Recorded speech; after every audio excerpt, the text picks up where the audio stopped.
Hello everyone and welcome to week 2 of English 120. This week we're going to be reading our first short story by Jack London. It's called To Build a Fire, 1908. And I want to make sure that you read the correct version. To Build a Fire, there are two versions in our portable Jack London reader. The one that you're reading is found on pages 136 to 150. So please make sure you pay attention and you read the right one. I'd like you to also explore the To Build a Fire LibGuide that's on our Napa Valley College library website. You are going to be using the Napa Valley College library a lot this semester. So if you haven't already gotten a library card, this week would be the week. And please expect to spend time there, both virtually and physically over the course of the semester. You cannot pass this class without doing research at the library. Please also read The Bedford Researcher, Chapter 1, Getting Started. You're going to only have 2 assignments this week. The first one is, but it's a big one. The first one is a big discussion post, and I'll be talking about that in more detail. It's called Understanding to Build a Fire by Jack London, and it is us working on trying to understand we're going to contextualize the story so you get a better understanding of it, and that's worth 25 points. And then you'll be doing your first real research unit, and then taking the quiz at the end. Remember, these quizzes, the total of all of these quizzes that you take over the course of the semester is worth 20% of your grade. So pay attention and slow down and take them. Just a little reminder, these are the 3 books that are required for this class. You must have these books this week in order to actually complete the work. If you don't have them, you'll need to find someone to copy them from or go to the bookstore at Napa Valley College and buy them. I will be in my office hours on Tuesday. If you have questions, I will be there from 11 to 12:30 and from 1:30 to 3. So let's talk a little bit about who Jack London is. I hope you guys enjoyed the video. The video is, it's a version of who Jack London is. Clary Stas's short essay that you read that was up on Sonoma State University's website is another version of Jack London. He's a really complex guy. He only lived 40 years, but he wrote immense numbers of books. He traveled the world, and he really was an interesting character. Here's a few photographs of him. The first one is him with his best friend, the poet George Sterling. They were part of this group of intellectuals called The Crowd. They hung out in Carmel, down south of Santa Cruz, and in the Bay Area, and they would hang out and talk deep into the night. The place that Jack London loved more than anywhere else in the world is the Valley of the Moon, and that's located really close to us in Glen Ellen, California, and you can actually visit there. You can visit his cottage where he lived, the ruins of the house that he built called Wolf House, and you can visit an astoundingly wonderful museum called the House of Happy Walls, which they have just remodeled, and it'll really give you insight into who Jack London was.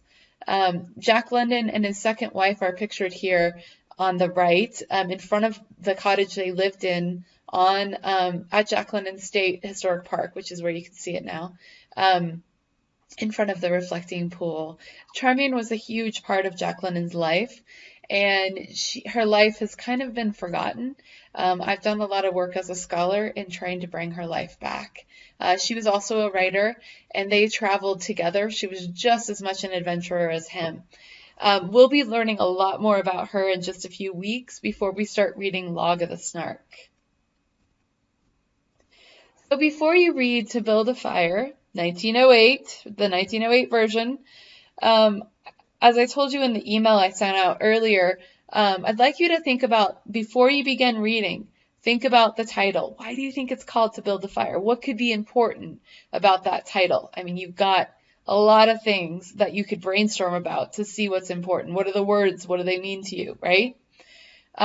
Who wrote it? So we know Jack London wrote the text. Now you know a little bit about Jack London. So think about, what could this be about based on what you learned in the video you watched last week and in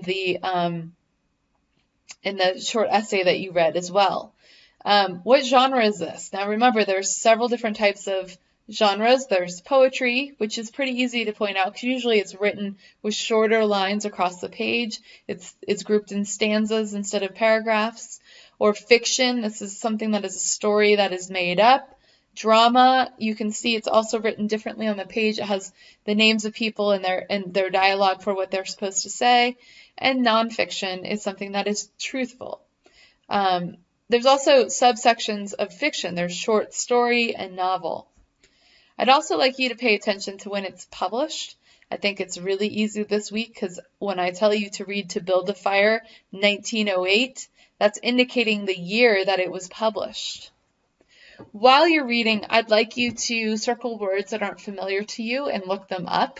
We have free access to one of the best dictionaries in the world, the Oxford English Dictionary, and you can access it on the database page at the Napa Valley Library website. I want you to mark words or passages that make you think about things you've already read or explain how you think they relate to one another. I'd like you to mark words or passages that bring to mind something that's happened to you, personal experiences, and write these personal experiences down. Don't just say, this reminds me of something. Tell me what it is. Mark passages that you agree with or disagree with. Maybe the protagonist, the main character in the story is doing something stupid and you're like, what are you doing, buddy? Right? I want you to write that down.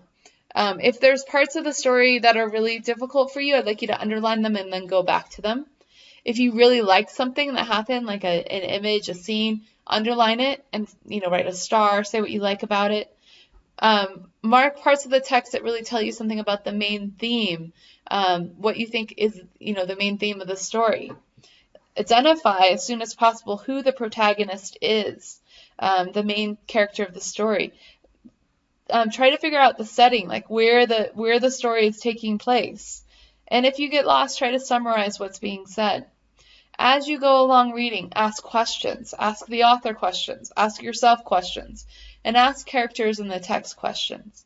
And finally, at the end of the story, take some time to write down and reflect what happened and what you think that means to the story. So this week for your discussion post, you're going to be asked to do a little more. I'd like you to explore using the library to do research about a topic. Please begin by actively reading To Build a Fire, just like I talked you through just a second ago. And then you'll be assigned a question to answer about this story based on your last name. And I'll show you that on the next slide. Your assignment is to create a post where you clearly answer the question you were assigned using evidence from the sources you found. That means quotations of information from the sources that you found. You also must include at least 5 visual images that are from the correct time period and are clearly labeled and identified. You should clearly answer the questions and provide photographs or visuals to explain your answers. You should include a bibliography where you clearly show the sources that you used to create your presentation. Please note that the purpose of this exercise is to encourage you to begin to use the library for research. If you do not use the library for research on this presentation, you're going to lose points. Don't just Google. Go to the library. I know you all know how to Google, all right? This assignment is worth 25 participation points. Now, you will post your own post first. You will not be able to see anyone else's post until you post your own post. Please make sure you choose the right question based on your last name. You'll choose number 1 if your last name starts with A to C, 2 if your last name starts from D to L, 3 if your last name starts from M to H, and 4 if your last name starts from N to W, okay? Please pay attention to this. If you choose the wrong question, you will lose points. Then, once you have posted your own post, which is due on Thursday at 11:59 p.m., you need to respond to at least 3 of your peers' posts. And it can't be people who are answering the same question as you. You have to look at other posts, preferably 3 other questions, and respond to what you learned in regards to the text. Here is what the LibGuide looks like.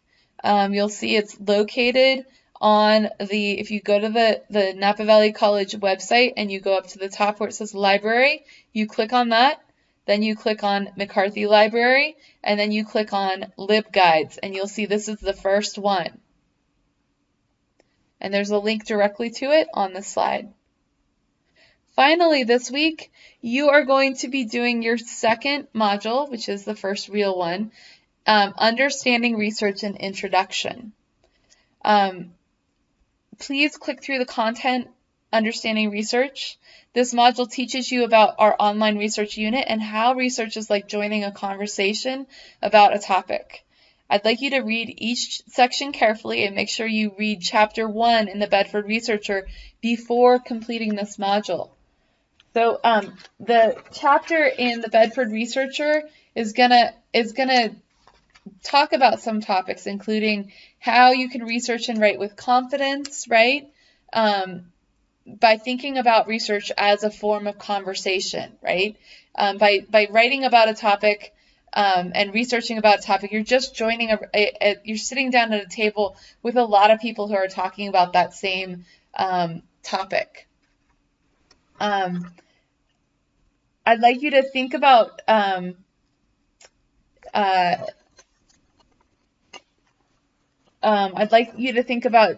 understanding the rhetorical nature of writing situations. So you should feel confident, right, as you understand the situation in which writing takes place. A writing situation is another name for a rhetorical situation. It's a concept that's been studied for thousands of years. The ancient Greeks, and in particular Plato, Socrates, and Aristotle, contributed in important ways to our understanding of rhetorical situations. Okay, so did rhetoricians in China, Japan, India, Africa, Rome, and the Arab world, to name only a few.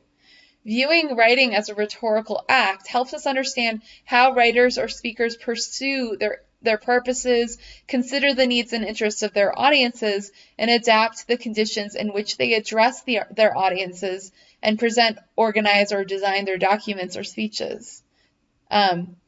You're going to have a purpose, a role, and you're going to have biases when you write about a topic. And your reader has a purpose and biases as well, okay? And you need to be aware of that. Writing is just a way of building on the work of others, those who've already written about a topic.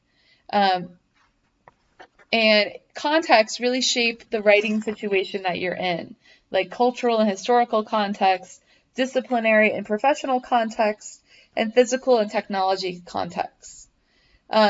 Your writing situation influences the genre that you choose and the design that you choose to create. That means for this class, you're going to be writing an argumentative research paper. So you really want to think about, when you're thinking about a topic, what topic could you argue in a paper? A long paper, okay? You want to understand and manage your research writing process, right? And we'll go into more detail about that as we go, but you're going to analyze your writing situation, like what has been written, what were the writer's purposes, who were the intended readers, what sources were used in the document, what context shaped the writing and reading of the document, and what limitations and opportunities affected the writing of this document. You want to think of research writing as flexible and overlapping, and understand how to manage your research writing project. This is going to be a big project that's going to take us a lot of time throughout the semester. You want to be aware of new technological opportunities, and we will be talking about that, and take ownership of your new project. Then we're going to start talking about how to approach your assignment. And it's hard because this is abstract right now. You don't have an assignment yet. You will be getting it soon. But you want to consider your writing situation. Who are your readers and why would they read your document, right? What will influence me and what will influence my readers? What type of document am I writing? Now, you know that already, right? It's a argumentative research paper. What context will affect my work on the document? What role will I adopt towards my readers? And what will affect my ability to work on this project?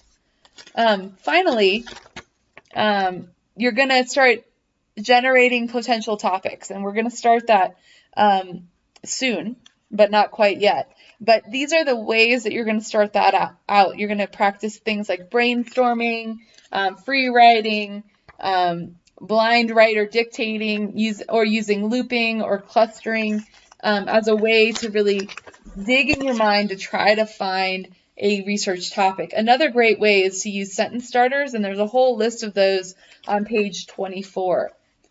You're also going to want to choose an appropriate, make sure your topic's appropriate. It's something you could write a research topic on. And you want to be flexible as you go about your project. Maybe you've started off, right? And after a while you realize it's not working, right? So make sure that you're flexible as you go along. All right. So make sure you read that chapter 1 in the Bedford Researcher, and then go through and complete the module and take your quiz by Thursday at 11:59 p.m. That's it for this week, guys. Good job last week.